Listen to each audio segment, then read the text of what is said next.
ఈ ఉదయకాల సమయంలో బైబిల్ గ్రంథంలో ఉన్న ఒక ప్రత్యేకమైనటువంటి వ్యక్తిని నేను పరిచయం చేయబోతున్నాను. అపోస్తుల కార్యములు 13వ అధ్యాయం 22వ వచనాన్ని ఒకసారి మనం చదువుకుందాం. తరువాత అతనిని తొలగించి దావీదును వారికి రాజుగా ఏర్పరిచెను. మరియు ఆయన, నేను యెష్షయి కుమారుడైన దావీదును కనుగొంటిని. అతడు నా ఇష్టానుసారుడైన మనుష్యుడు. అతడు నా ఉద్దేశములన్నీ నెరవేర్చనని చెప్పి అతని గూర్చి సాక్ష్యమిచ్చెను. మరొక విషయాన్ని పరిశుద్ధ గ్రంథంలో నుండి మొదటి సమూయేలు గ్రంథం 16వ అధ్యాయం 13వ వచనాన్ని ఒకసారి మనం చదువుకుందాం. సమూయేలు తైలపు కొమ్మును తీసి వాని సహోదరుల ఎదుట వానికి అభిషేకము చేసెను. నాట నుండి యెహోవా ఆత్మ దావీదు మీదికి బలముగా వచ్చెను. చదువుబడిన లేఖన భాగాన్ని మనం పరిశీలన చేసినట్లయితే గనక దావీదును గురించి దేవుడే సాక్ష్యమిస్తున్నాడు. దావీదును దేవుడు గొర్రెల దొడ్డిలో నుండి ఎన్నుకొని అభిషేకించిన తరువాత దావీదును గురించి దేవుడిస్తున్నటువంటి అద్భుతమైనటువంటి సాక్ష్యాన్ని మనం ఇక్కడ గమనిస్తూ ఉన్నాం. దేవుని ఎదుట యథార్థంగా తన పాపాన్ని ఒప్పుకొని పశ్చాత్తాపడ్డాడు దావీదు అంటానికి నిదర్శనం 51వ దావీదు కీర్తన. దేవుడు ఒక వ్యక్తిని క్షమిస్తే, దేవుడు ఒక వ్యక్తిని అంగీకరిస్తే, దేవుడు ఒక వ్యక్తిని ఎన్నుకుంటే ఖచ్చితంగా ఆ వ్యక్తిని ఆయన చిత్తానుసారంగా నడిపించగలడు అన్న విషయాన్ని మనం జ్ఞాపకం చేసుకోవాలి. నేటి దినాలలో కూడా ఏర్పరచబడిన వారు సహితం తప్పిపోతున్నట్లుగా బైబిల్ గ్రంథం స్పష్టం చేస్తూ ఉంది. నిలబడినటువంటి వ్యక్తి తాను పడిపోకుండానట్లు జాగ్రత్త పడాలి అని దేవుని వాక్యం సెలవిస్తూ ఉంది. అతడు నా ఇష్టానుసారుడు అంటున్నాడు. అతడు నా ఉద్దేశములన్నీ నెరవేర్చువాడు. దేవుడే అతని గురించి సాక్ష్యమిస్తున్నాడు. దావీదు మీద 3 రకాల అభిషేకాలు ఉన్నట్లుగా మనం చూస్తూ ఉన్నాం. 1 రాజరక అభిషేకం, 2 యాజక అభిషేకం, 3 ప్రవక్తల అభిషేకం. దావీదును దేవుడు ఎన్నుకున్న తర్వాత దావీదు ఈ 3 రకాల పిలుపులను పొందుకున్నట్లుగా అతడు రాజుగా ఎన్నిక చేయబడి ఇశ్రాయేలీయులను ఏలినట్లుగా 40 సంవత్సరాలు మనం చూస్తూ ఉన్నాం. దావీదు మాత్రం దేవుని యొక్క సంపూర్ణ చిత్తంలో ఇమిడిపోయినట్లుగా మనం చూస్తూ ఉన్నాం. దావీదును దేవుడు అందుకనే అంటున్నాడు, నా హృదయానుసారుడు అంటున్నాడు. ఎవరైతే దేవునికి ఇష్టానుసారులుగా, దేవుని యొక్క హృదయానుసారులుగా ప్రవర్తిస్తారో, నడుస్తారో వారు మాత్రమే ఆ దేవుని యొక్క ఉద్దేశములన్నీ కూడా నెరవేర్చగలరు. దేవుని యొక్క చిత్తం చేయకుండా దేవుని ఉద్దేశాలు నెరవేర్చాలంటే అది వాళ్ళ తరం కాదు, ఎవరి తరం కాదు. దేవుని యొక్క ఉద్దేశాలన్నీ నెరవేర్చే వ్యక్తులుగా మనం ఉండాలంటే గనక ఖచ్చితంగా ఆయనకి ఇష్టమైనటువంటి బ్రతుకు మనం బ్రతికే వాళ్ళముగా ఉండాలి. ఆయన హృదయానుసారంగా, ఆయన హృదయ స్పందన ఏంటో, ఆయన హృదయంలో ఉన్నటువంటి భావన ఏంటో, ఆయన మనల్ని ఎలాగా నడిపిస్తున్నాడో అలాగా ఆయనతో పాటు కలిసి నడవటానికి మనం ఏం చేయాలంటే మొగ్గు చూపే వారముగా ఉండాలా. మనం వెనకంజ వేయకూడదు. సౌలు జీవితాన్ని మనం గమనించినట్లయితే గనక సౌలు తన జీవితంలో నిజంగా ఓడిపోయాడని, సరిగ్గా నిలబడలేదనే చెప్పాలి. ఎప్పటికప్పుడు దేవుని మీద ఆధారపడే వ్యక్తిగా ఉండినప్పటికీ, దేవుని యొద్ద విచారణ చేసే వ్యక్తిగా ఉండినప్పటికీ కూడా ఆయన ఏం చేస్తూ ఉన్నాడంటే దేవుని చిత్తానికి వ్యతిరేకమైనటువంటి కార్యం ఏదైనా వస్తే గనక వెనకాడకుండా చేసే వ్యక్తిగా ఉన్నాడు. భక్తిగా ఉన్నప్పుడు మంచిగా భక్తిగా ఉండి దైవ విరుద్ధమైనటువంటి కార్యం చేసేటప్పుడు వెనకాడకుండా చేసేటువంటి వారిని దేవుడు అంగీకరించడండి. బయట లోపల ఎప్పుడు ఒకే రకంగా ఉండాలి. దావీదును అభిషేకించడానికి వచ్చినప్పుడు యెష్షయి కుమారులు ఒక్కొక్కడిని పిలుస్తూ ఉన్నప్పుడు ఒక్కొక్కళ్ళ యొక్క దేహ దారుఢ్యాన్ని బట్టి, వారి యొక్క ఎత్తును బట్టి, వారి యొక్క రంగును బట్టి సమూయేలు ప్రవక్త కూడా ఏమనుకుంటున్నాడంటే ఇతన్ని దేవుడు ఎన్నుకున్నాడేమో, ఇతన్ని దేవుడు ఏర్పాటు చేసుకున్నాడేమో అని అనుకున్నాడు. కానీ అందరు అయిపోయిన తర్వాత ఇంకెవరూ లేరా అంటే కడసారి వాడు, ఆఖరి వాడు ఉన్నాడు. వాడెందుకు పనికిరాడు, వాడు గొర్రెలు కాసుకోవటానికి మాత్రమే పనికొస్తాడు, లెక్కలో లేనటువంటి వ్యక్తిగా ఆ దావీదు ఉన్నాడు. ఒక్కసారి అతన్ని కూడా పిలిపించన్నప్పుడు దావీదు సమూయేలు దగ్గరికి వస్తూ ఉన్నప్పుడు దేవుని యొక్క ఆత్మ, దేవుడే సమూయేలుతో మాట్లాడుతున్నాడు. నేను ఎన్నుకున్నటువంటి సేవకుడు, నేను ఏర్పాటు చేసుకున్నటువంటి వ్యక్తి ఇతనే, ఇతన్ని నీవు అభిషేకించని చెప్పాడు. ఇదిగో ఈ వీడియో చూస్తున్నటువంటి ప్రియమైన సహోదరి సహోదరుడా, ఎంతకాలమును దేవుని కొరకు ఎదురు చూస్తూ ఉన్నావేమో, ఎంతకాలమును దేవుని కొరకు కనిపెట్టుకొని ఉన్నావేమో. ఇక సమయం రాబోతుంది, దేవుడు నిన్ను పిలుచుకునే సమయం రాబోతుంది. నువ్వు సరిగ్గా సిద్ధపడి సిద్ధంగా ఉన్నటువంటి వ్యక్తివైతే గనక దేవుని యొక్క అభిషేకం నీ మీదకి రాబోతుంది, దేవుని యొక్క పిలుపు నీ మీదకి రాబోతుంది, దేవుని యొక్క ప్రోత్సాహత నిన్ను ఆవరించబోతుంది. దేవుడు తన చిత్తాన్ని నీ పట్ల నెరవేర్చబోతున్నాడు. దేవుడు తన ఉద్దేశాలను నీ ఎడల వెల్లడిపరచబోతూ ఉన్నాడు. నువ్వు సిద్ధపడి ఇంకొంతమందిని సిద్ధపరచాలని దేవుడు కోరుకుంటున్నాడు. ఎప్పుడైతే దావీదును చూశాడో, ఆ తైలపు కొమ్మును తీసుకొని సమూయేలు ప్రవక్త ఆ దావీదును అభిషేకించినట్లుగా, దావీదును ప్రతిష్ఠించినట్లుగా మనం చూస్తూ ఉన్నాం. ఆ నాటి నుండి దావీదు మీదకి దేవుని ఆత్మ బలంగా దిగి వచ్చిందని దేవుని వాక్యం సెలవిస్తా ఉంది. ఈ ప్రియమైన సహోదరి సహోదరులారా, నేటి దినాలలో కూడా దేవుని యొక్క ఆత్మ లేకుండా, దేవుని యొక్క ఆత్మ నడిపింపు లేకుండా జరుగుతున్నటువంటి పరిచర్యలు, సేవకులు లేకపోలేదు. దేవుని యొక్క ఆత్మ మూలమున మనం నడిపించబడాలా, దేవుని ఆత్మ ద్వారా ముందుకు కొనసాగాలని ఈ ఉదయకాల సమయంలో తెలియజేస్తూ ఉన్నాను. ఆ యొక్క సమూయేలు ప్రవక్త మనసులో ఉన్నటువంటి ఆలోచన కొట్టిపడేయటానికి ఈ సందర్భంలోనే దేవుడు చెప్తూ ఉన్నాడు సమూయేలుతో, మనుషులు పై రూపాన్ని చూస్తారు కానీ నేనైతే హృదయాన్ని చూస్తాను అని అక్కడ సెలవిచ్చినట్లుగా మనం చూస్తున్నాం. నాట నుండి దేవుని యొక్క ఆత్మ ఆ యొక్క దావీదు మీదకి బలంగా దిగి వచ్చింది. దేవుని ఆత్మ ఎవరి మీదకైతే బలంగా దిగి వస్తుందో వారిలో కొన్ని సంచారములు జరుగుతూ ఉంటాయి. వారు కొన్ని ప్రాముఖ్యమైన ప్రత్యేకమైన ప్రాంతాలలోనికి వారిని దేవుని ఆత్మ తీసుకొని వెళ్తూ ఉంటాడు.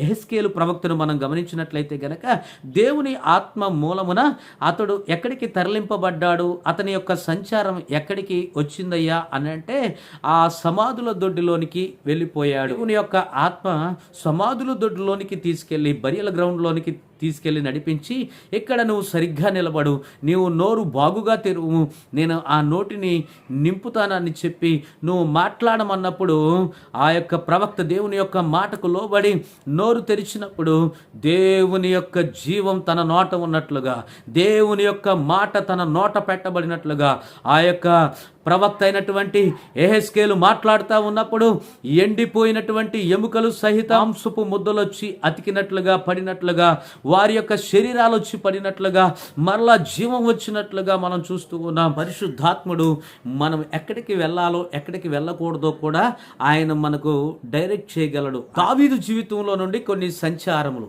కొంతమంది భక్తుల జీవితంలో నుండి కొన్ని సంచారములు, అనగా ఆత్మచేత నింపబడినటువంటి వ్యక్తుల జీవితంలో కొన్ని సంచారాలను గురించి మనం గమనించినట్లయితే గనక దావీదును గురించి దేవుడిస్తున్నటువంటి స్టేట్మెంట్, నా ఇష్టానుసారుడు లేదా నా హృదయానుసారుడు. రెండవదిగా మనం గమనించినట్లయితే గనక అతడు నా ఉద్దేశములని నెరవేర్చువాడని దావీదును గురించి దేవుడే మూడవదిగా సాక్ష్యం ఇచ్చిండంట. ఒక మనిషి గురించి మనిషి సాక్ష్యం ఇస్తే అది తాత్కాలికమైనది. ఒక మనిషి గురించి మనిషి సాక్ష్యం ఇస్తే అది ఏదో ఒక రోజు ఆ సాక్ష్యంలో మతలాభం ఉంటుంది. మనిషికి మంచిగా ఉన్నప్పుడు మాత్రమే మనిషి గురించి మంచిగా సాక్ష్యం ఇవ్వగలడు. మనిషికి మధ్యలో సంబంధ బాంధవ్యాలు లేకపోతే గనక, మనస్పర్ధనలు వస్తే గనక మనిషిని గురించి మనిషి ఇచ్చేటువంటి సాక్ష్యం మంచిదైనప్పటికీ కూడా తప్పుడు సాక్ష్యంగా ఉంటుంది. అందుకోసమే మనుషుల గురించి మనుషులు ఇచ్చేటువంటి సాక్ష్యం కన్నా కూడా దేవుడు మనుషులను గురించి ఇచ్చేటువంటి సాక్ష్యం శాశ్వతమైంది. మనిషిని గురించి మనం సాక్ష్యం ఇవ్వాలంటే అతనితో స్నేహం చేయాలి. వారితో స్నేహం చేస్తేనే వారి యొక్క మనసు మనం ఖచ్చితంగా చెప్పగలం. దేవుని చేత సాక్ష్యం ఇవ్వబడుతున్నటువంటి దావీదు జీవితాన్ని అద్భుతంగా మనం ఈ ఉదయకాల సమయంలో నేర్చుకుంటున్నాం. అద్భుతమైనటువంటి దేవుని ప్రణాళికలోనికి వచ్చాడు. అద్భుతంగా దేవుని యొక్క ఆత్మచేత నింపబడ్డాడు. తన జీవితాన్ని మనం పరిశీలన చేసినట్లయితే గనక దావీదు లాగానే మరొక వ్యక్తిని మనం చూస్తూ ఉన్నాం. నోవాహు గురించి దేవుడు సాక్ష్యం ఇస్తూ ఉన్నాడు. ఈ తరములో నీవే నీతిమంతుడు అని అంటున్నాడు. బైబిల్ గ్రంథంలో చాలా మంది వ్యక్తులను గురించి, భక్తులను గురించి దేవుడు సాక్ష్యం ఇచ్చినట్లుగా మనం చూస్తూ ఉన్నాం. మరి మన గురించి దేవుడు ఏం సాక్ష్యం ఇస్తున్నాడు? మన గురించి మనుషులు ఏం సాక్ష్యం ఇస్తున్నారు?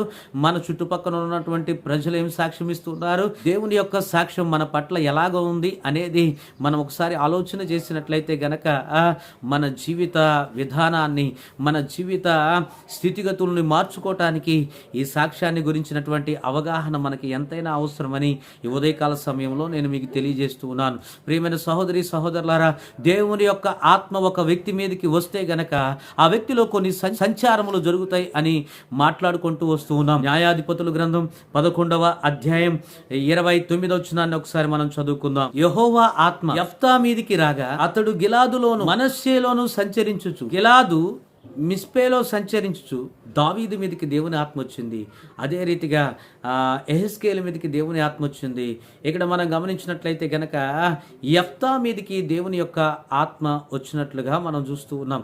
యెఫ్తా మీదకి దేవుని ఆత్మ వచ్చినప్పుడు యెఫ్తా గిలాదు మిస్పే లేదా మిస్పాలో సంచరించినట్లుగా మనం చూస్తూ ఉన్నాం. గిలాదు దేనికి సాదృశ్యంగా ఉంది అని మనం గమనించినట్లయితే, అసలు గిలాదులో ఏముందయ్యా అని మనం గమనించినట్లయితే గనక, గిలాదు అనగా మేత భూమి, అనగా దేవుని వాక్యం సమృద్ధిగా ఉన్నటువంటి స్థలానికి నడిపించబడ్డాడు. దేవుని ఆత్మచేత నింపబడిన తర్వాత, ఆత్మీయంగా జీవితాన్ని ప్రారంభించిన తర్వాత తన జీవితంలో నెమ్మదిగా దేవుని వాక్యం మీద పట్టు రావటానికి, అనగా ప్రార్థన జీవితంలో ఇంకా పటిష్టం కావటానికి, దేవునికి కృతజ్ఞతాస్తుతులు చెల్లించే వ్యక్తిగా, ఆత్మీయ ఆహారం మీద తృష్ణ కలిగినటువంటి వ్యక్తిగా సిద్ధపరుస్తాడు.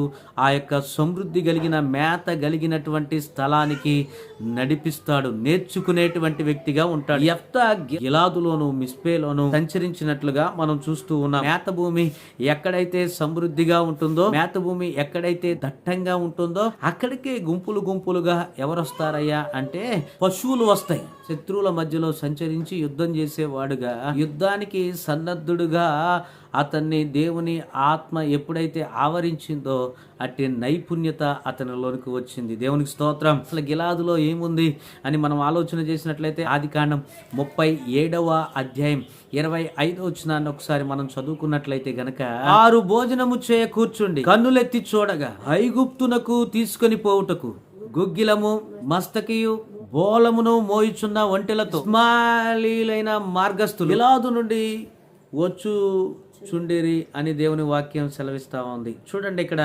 గిలాదులో ఏముంది అంటే, గిలాదులో పరిమళ ద్రవ్యములు అనగా మంచి వాక్కు లేదా మంచి మాట, మంచి సాక్ష్య జీవితానికి సాదృశ్యంగా ఉన్నట్లుగా మనం చూస్తూ ఉన్నాం. రెండవదిగా మనం గమనించినట్లయితే కనుక న్యాయాధిపతుల గ్రంథం అదే 11వ అధ్యాయం 29వ వచనాన్ని మనం పరిశీలన చేసినట్లయితే, మిస్పాలోనికి వెళ్ళిండు. యెఫ్తా జీవితాన్ని మనం గమనించినట్లయితే గనక, ఒకటి గిలాదులోనికి వెళ్ళిండు, రెండు మిస్పాలో సంచరించిండు. మిస్పా అనగా కావలియుండు గోపురము అని అర్థం వస్తుంది. అంత మాత్రమే కాదు, దేవుని ఎదుట మనస్సును విప్పేటువంటి వ్యక్తిగా అని అర్థం వస్తుంది. మిస్పా అనగా నేను పగ తీర్చుకోను అనే అర్థం వస్తుంది. అనగా చేసిన కీడునకు మరలా తిరిగి కీడును, ప్రతీకార పగను నేను తీర్చుకోను అని ఇక్కడ మనం చూస్తూ ఉన్నాం. ఎక్కడ సంచరించినా దేవుని ఆత్మచేత నింపబడినప్పుడు ఆయా స్థితులకు, ఆయా పరిస్థితులకు తగినట్లుగా సమయోచితమైనటువంటి జ్ఞానాన్ని దేవుని యొక్క ఆత్మ నడిపింపు ఎంతైనా అవసరం అనే విషయాన్ని నేను మీకు తెలియజేస్తూ ఉన్నాను. యెఫ్తా సహోదరుల చేత తరుమబడినటువంటి వ్యక్తిగా, చిన్న చూపు చూడబడినటువంటి వ్యక్తిగా ఉన్నాడు. అతని ద్వారా ఏమీ లాభం లేదని తను వేరొక తల్లికి పుట్టినటువంటి వ్యక్తిని తరిమేశారు. తర్వాత ఆ ప్రాంతంలో యుద్ధం చేయాల్సి వచ్చినప్పుడు మాత్రం మరలా తన యొద్దకు వచ్చినట్లుగా, తన సహాయాన్ని కోరుకుంటున్నట్లుగా మనం చూస్తూ ఉన్నాం. కానీ వారు చేసిన దానికి తిరిగి ప్రతీకారం చర్య చేయకుండా యెఫ్తా జీవితం ద్వారా మనం నేర్చుకోవచ్చు. దేవుని ఆత్మ లేకపోతే మన సంచారం అగమ్య గోచరం అయిపోతుంది. దేవుని ఆత్మ లేకపోతే గనక మనం ఎక్కడికి వెళ్ళినా, ఎక్కడికి వచ్చినా కూడా ఆ ప్రయాణాలలో మనం సఫలీకృతాన్ని, మనం విజయాన్ని చూడలేము. కనుక దేవుని ఆత్మచేత నింపబడి దేవుణ్ణి మనం ఆరాధిద్దాం.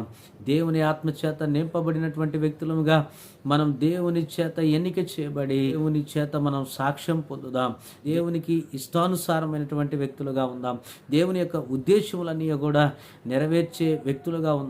మీ సాక్ష్యాన్ని పరిమళ ద్రవ్యంగా, శత్రువులకు మీరు మరలా తిరిగి ప్రతీకారం చేయకుండానట్లు దేవుడు ఆ యొక్క గిలాదు అనుభవం, మిస్పా అనుభవాన్ని దేవుడు మీకు అనుగ్రహించునుగాక. ఆమేన్.